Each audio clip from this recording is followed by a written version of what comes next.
I'm back with me and my flower. So, as a wealth coach, I have worked with numerous women on building wealth and just achieving overall success towards their desired goals, whether it's regarding their business, their finances, just overall quality of life. And I think that there are 3 holistic wealth embodiment principles that are missing. There are 3 core ways in which they see the world that they are maybe lacking. Either one of the 3, 2, all 3, that is impeding their ability to live a increased quality of life. That is really limiting their ability to create the life that they love and to live their best life, the fullest, best version of themselves, and having achieved all their goals or working towards and having the confidence to work towards the goals in which they want to achieve. So my 3 holistic wealth embodiment principles are not going to be found anywhere else, because these are wisdoms that I have found for myself going through my own unique experiences in trying to build wealth for myself and just really find wholeness and fulfillment in this journey called life. And in essence, eventually finding out like what brings me peace, what makes me happy, what makes me feel fulfilled. Some of that includes money and obviously feeling financially resourced. And a lot of that wealth also lies outside of just the quantity of the money that you may have, right? And the quantity of possessions and things that you may have. So I look at wealth as an abundance of feeling a certain way, feeling a way that is secure, that provides safety, that makes you feel resourced, that makes you feel whole, that makes you feel happy, that makes you feel fulfilled. That in essence is what wealth is. And I want you to have more of that. And how can we have more of that? Through building financial wealth and being financially resilient, as well as having a business and learning how to create wealth through doing something that we love. So I'm going to start off first and foremost by saying that these wealth embodiment principles are actually found as well in my Wealth Ball course. So I've created a course that really bundles these 3 core tenets and truths and wisdoms into one full course. And in this course, it really is to help you eventually have a healthier relationship with your finances and ultimately build wealth. But also in doing that, you are working on all the other areas of your life as well, right? So you're improving the overall quality of your life by focusing primarily on being financially resourced and having a healthier relationship with your finances. And the reason why this works so well, these 3 core principles work so well in being able to live a happier, healthier life, is because we focus heavily on mindset. That is actually one of the first wealth embodiment principles. If you want to have wealth in your life, if you want to be wealthy, if you want to call in abundance, the mindset needs to be there. You need to believe that you can achieve whatever it is that you set out to achieve. And you need to have that confidence to know that you have the ability in order to do so. So where does that come from, that confidence? Well, one, it can come from being mindful. And a lot of us, we weren't taught how to be mindful. A lot of us, we live in our emotions. And sometimes a lot of these emotions are heavy, they're negative. They hold us back in life. It's filled with fear and anxiety.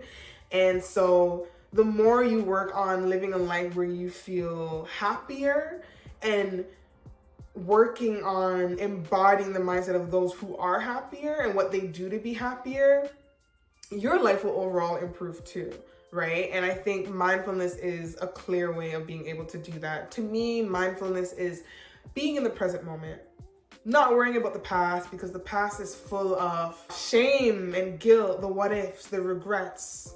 I wish I didn't do this, or I shouldn't have done that. We're very hard on ourselves when we look back at our past, right? And we need to show ourselves compassion and kindness, because just because you had a certain experience in the past or you had done something horrible in the past doesn't mean that you have to continue being that person. So I think it's like every day getting up and in this present moment, recognizing that you are allowed to give yourself grace, that you are allowed to start over. Within every second that ticks right now, you are setting the precedent for your future. You are allowed to start over. Every day is a new day to start over, to do something different, to rewrite your story.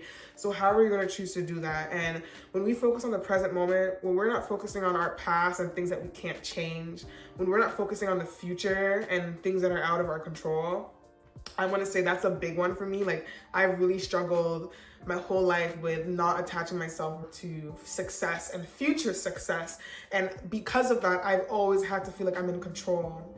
I feel safe when I'm in control, when I know what the outcome is going to be. And that's not really reality. We can't control every aspect of our lives. We don't know how things are always going to turn out. And so we need to be comfortable in that. And being mindful, doing activities like meditation, breath work, first thing in the morning to start my day, to set it with intention, to check in with myself throughout the day, check in with my body. How am I feeling? Did this conversation make me uncomfortable? Why? You know, how can I avoid having conversations like that in the future that disrupt my peace? How can I find meaningful relationships that are going to uplift me and empower me and raise my vibrations? How am I going to eat food that feels good to me? Within every waking moment, I have to be mindful of the next step that I'm about to take. And that is what mindfulness is. It's not just going into things impulsively. It's not just going into things chaotically. It's being intentional about what you are doing, what your next step is. Why are you making that next decision? Why are you taking that next step? Is it going to benefit you, or is it going to harm you and hold you back? So mindfulness can also be done by practicing gratitude. I think that's a great way to set yourself in the present moment, to focus on, okay, what do I have right now that I feel good about? And you can practice this right now. You can pause this video and name one thing that is maybe in your environment right now that you can be grateful for. You know, I look at this tea, this mug that I have, and I'm grateful for it because it keeps my tea warm. And the teas that I drink are beneficial for my body. It helps bring calm and peace.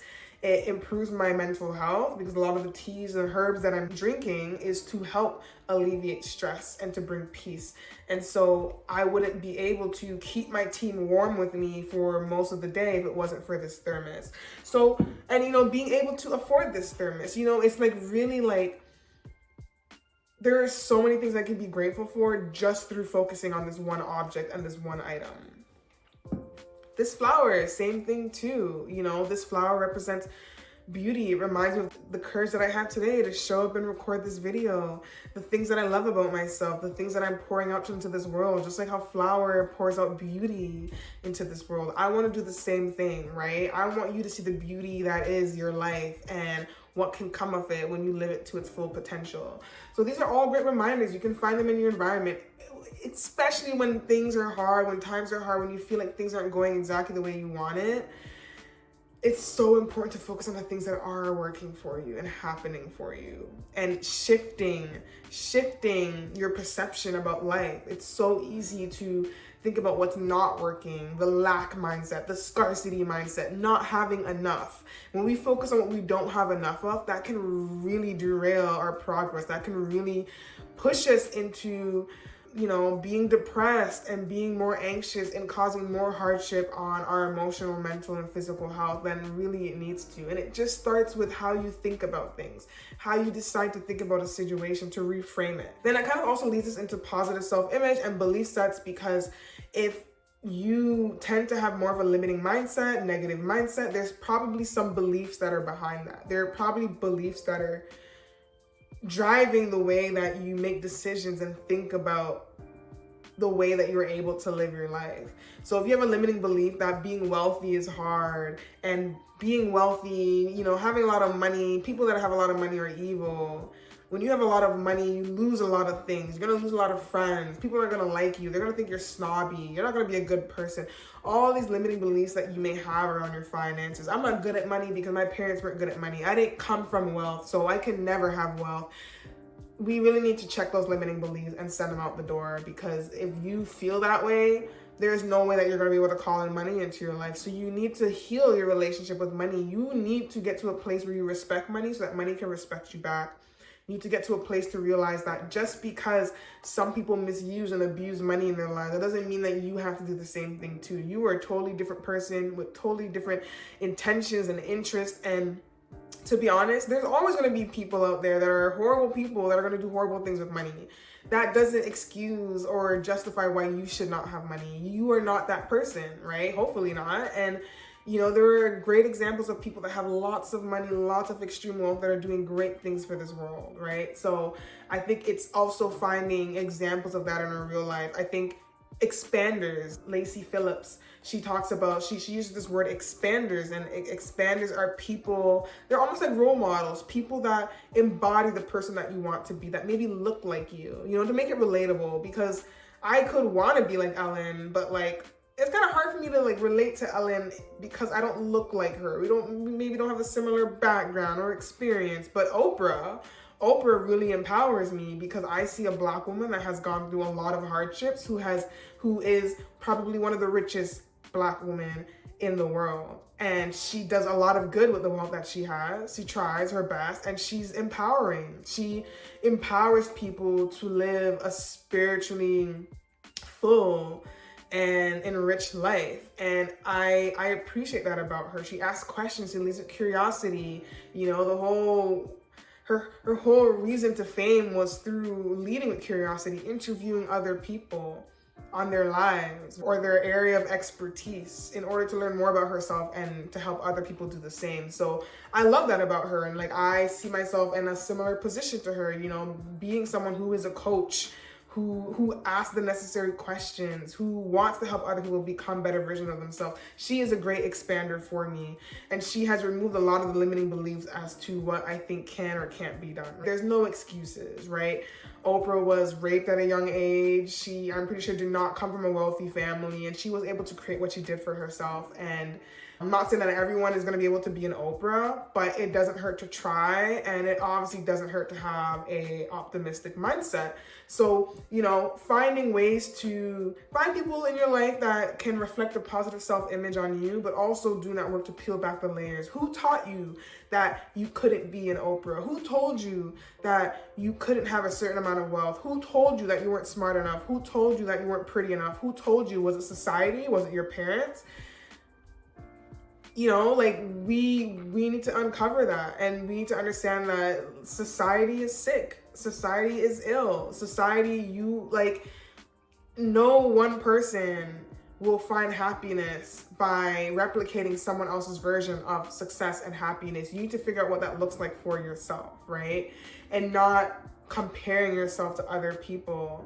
And once you peel back those layers of those limiting beliefs, those ways that you're hard on yourself, by comparing yourself to other people, the ways that you cause your own anxiety by feeling like you should be more ahead, the ways in which you look at situations in your life as negative instead of motivating you to want better or to do better, or blessings in disguise. It's really up to you. It's really up to you how you choose to see the world, how you choose to operate and show up in it. And the best way to move forward in a healthy way is to improve upon your mindset. To know that everything is working for you and you're exactly where you need to be, and creating the environment for you to truly believe that, to truly resonate with that, and to make decisions from that place. And the third thing I want to touch on will also be educating yourselves. Knowledge is power. I will never get tired of saying this, but a key way to improve your wealth mindset and just your mindset overall is to educate yourself, be informed. There's this quote by Maya Angelou where, you know, she says, do the best that you can until you know better, and then when you know better, do better. And I believe a lot of people just can't do better because they don't know how to be better. They don't have the tools, they don't have the resources, they don't know how to pull everything together and make it make sense, and to from there gain that confidence to go after their goals and to take action. You're not going to take action if you're not 100% confident. And I think a way of becoming 100% confident is empowering yourself, educating yourself, informing yourself. I would not be where I am right now as a wealth coach if I didn't read Rich Dad Poor Dad at university, if I didn't go online and start to educate myself on investing and how, not even just investing, but how money works, how the system works. You know, how are wealthy people wealthy? Why are they so wealthy? How do wealthy people make it so easy? Learning all of that made me more confident about my ability to do the same. When I realized that there were everyday people that were creating wealth for themselves, it removed the excuse as to why I wasn't able to do it for myself, right? So it's just, once you have that knowledge is such power. You become so much more confident in what you're able to accomplish. And there's actually a study by the Council for Economic Education that mentions students who receive financial education are more likely to save, invest, and make informed financial decisions as an adult. So this kind of also goes back to our belief sets, our childhood stories, our backgrounds, because if you come from a background of parents who, you probably aren't going to be as ahead as some of your adult counterparts who came from a wealthy upbringing, who came from parents who were financially informed. You didn't have that knowledge and information, but now you do, right? And so you can start to make those informed decisions. And when you decide to have kids, this is how generational wealth is built, because now you have that information to inform your children on how to be that person that you couldn't be for yourself, right? To be even more financially aware and literate. And then that leads me into the second wealth embodiment principle, which is wealth building. So wealth building requires financial literacy. And so this is really the bulk of the work that I do with my clients as a wealth coach, even though wealth isn't strictly tied to just finances itself and just being, quantifiably rich. It is still important, because a lot of the ways in which we need to feel secure and resourced in this physically resourced and physically whole and safe requires us to have an adequate amount of finances, right? We need to be able to eat, pay for our groceries, food on the table. We need to have a roof over our head. That requires you to have money and to manage your money intentionally so that you can keep up with those everyday fixed expenses and everyday basic needs. And if you are financially inadequate and you do not have enough money to access those needs, quite literally, it can equate to death, right? When you are impoverished, when you live in poverty, you are more likely to die earlier than your other counterparts. When we look at areas of the world that are extremely impoverished, famines, lots of civil wars, disaster, destruction, they tend to live shorter lifespans, which makes sense, right? You don't have safe access to food. You don't have access to a lot of available resources. Your shelter is consistently undermined. It's going to be hard to live a long life. And so money is not the only thing that is going to guarantee happiness. And if anything, it not alone can guarantee happiness. We see cases of this where wealthy celebrities, individuals still kill themselves, still commit suicide in extreme cases, still suffer from depression and anxiety. There are many celebrities that are still dealing with a lot of internal struggles and a lot of internal demons, no matter how much money they have. So that clearly shows you that money is not the only answer. Yes, to an extent, money can help you feel resourced. Like when I said earlier, when it comes to these basic needs, when you have a roof over your head, when you're able to not worry about your next meal, that's great. But that does not extinguish some of the other worries that we may have. And some of these other worries are really just illusions that we create because we compare ourselves to other people and the societal pressures that may be. But if you can eliminate one of the stresses and worries around your finances, this key component of educating yourself, being financially literate, is really going to help. So this is the area of the course and this framework in which we focus on financial literacy. We focus on, okay, how can we leverage our debt? How can we minimize debt? What's the best way to pay off our debt? What's a good debt versus a bad debt? How do we save? How do we budget? How do I save? What kind of account should I be saving in? Investing, eventually wealth building is really getting to a point where your money is working for you. That is really ideally the trajectory, the journey that I take my clients on. We start off with mindset, and by the end of our time working together one-on-one, we get to a place where you are so confident about money. You understand how money works. You understand how to have it work for you. And you get to a place where you are ready to invest. You are confident to start investing. And if you can't start investing right away, eventually when you do get to the point where you have the money to invest, you know how to do it, right? So it's just setting you up for success, giving you the tools, the building blocks to put the house together when you're ready to put the house together. And Actually, 53% of Americans report saving for retirement. Only 53%. So there are a lot of people that still don't see the importance of saving for their future. A recent research from Vanguard suggests that individuals who work with a financial advisor typically accumulate more wealth and have higher retirement savings compared to those who do not. So also important, and I think this is something that I've spoken to already with the wealth mindset framework of finding support and being resourced and educating yourself. A part of educating yourself is asking for help and finding people like myself, like coaches or resources online to help educate and inform you so you can make better decisions. And so, me helping you to diversify your income streams, learning how to strategically save and invest, and leveraging your debt so that you could be farther ahead in your finances. And even if you already are someone who thinks you're doing good with your money, there are always ways to maximize your earnings, to maximize your investments and your profits. There's always something you can be doing to accumulate more money.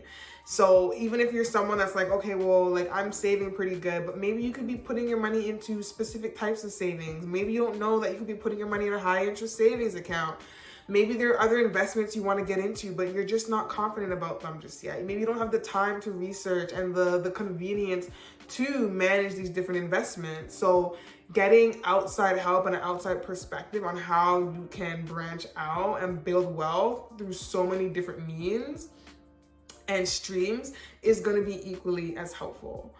Then I would say the third and the last wealth embodiment principle that is just as important to achieving overall success in your life, specifically in your finances and your business, is wealth creation. So in order to have wealth in your life, to have this abundance, to call in this abundance, we need to make sure that how we are choosing to work and serve in this world is in alignment. So the third framework here is all about what you do for work, what you choose to do for work, and ensuring that what you choose to do for work is really lighting you up and is going to fulfill you.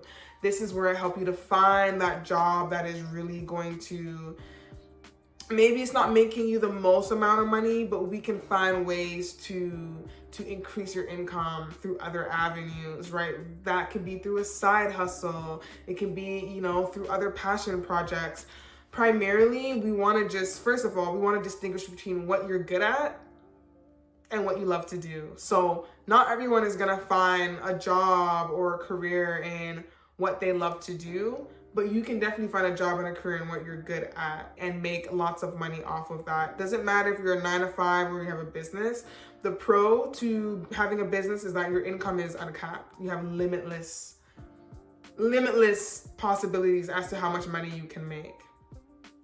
With a 9-to-5, you can still be equally as successful and wealthy. Your income's a lot more capped. So you might not be making as much money or being able to save and invest and accumulate as much wealth as someone who maybe has that uncapped income and is able to put it and pool it into more things.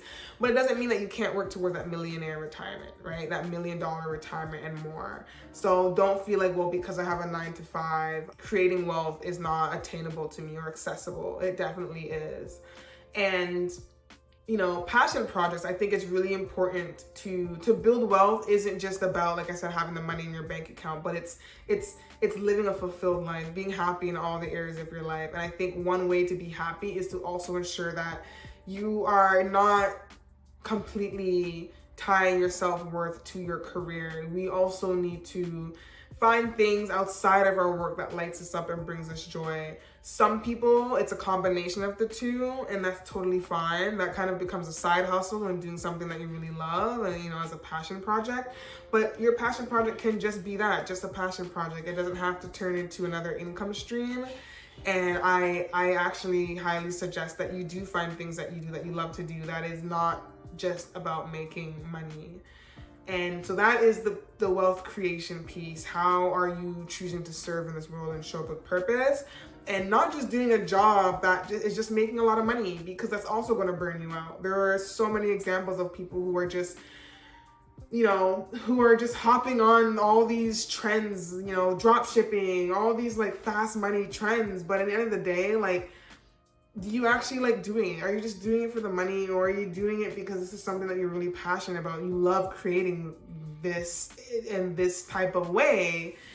You know, so I think really being honest with yourself. I think even for me, like there's so many ways that I could be making money right now, and I just choose not to do it because I don't really care for it. Like I don't want to.